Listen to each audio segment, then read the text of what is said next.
In our education system at the moment, we spend just under £4 billion each year on different interventions and initiatives to improve pupil outcomes, from tutoring, which has been a huge focus this year, to after-school clubs, to behaviour mentoring.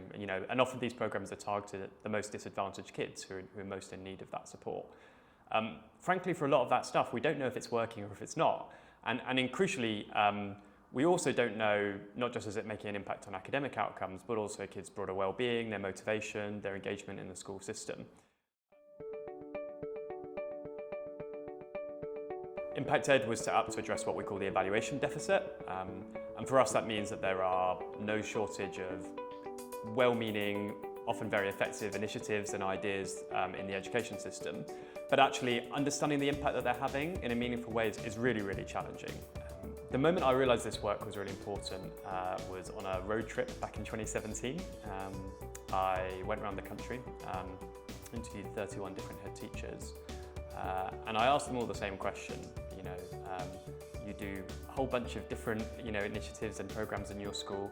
Actually, how confident are you that they're making a difference and that they're having the impact you hope?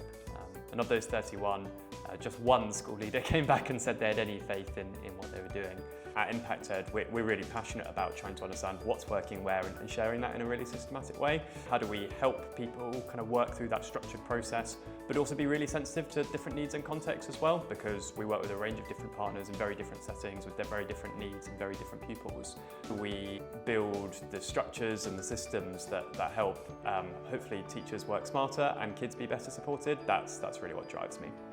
So I think the big thing that has been the journey for us over the last 2 years with the support of Big Change has been kind of really testing our delivery model, really testing how we achieve change and how we work with schools, and kind of honing that quite significantly.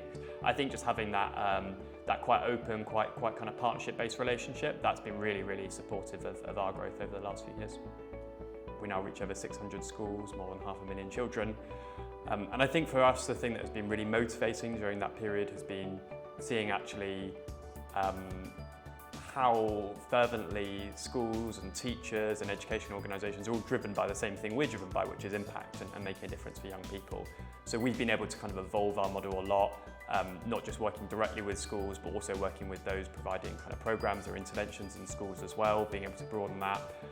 And also being really deliberate, not just about our work with our partners, but also how we can share kind of lessons from that data with the sector as a whole. Change for us is probably not one big bang. Actually, it's about incremental improvements and movements, and really understanding where people are and how you can connect with them to help achieve the change you want to see.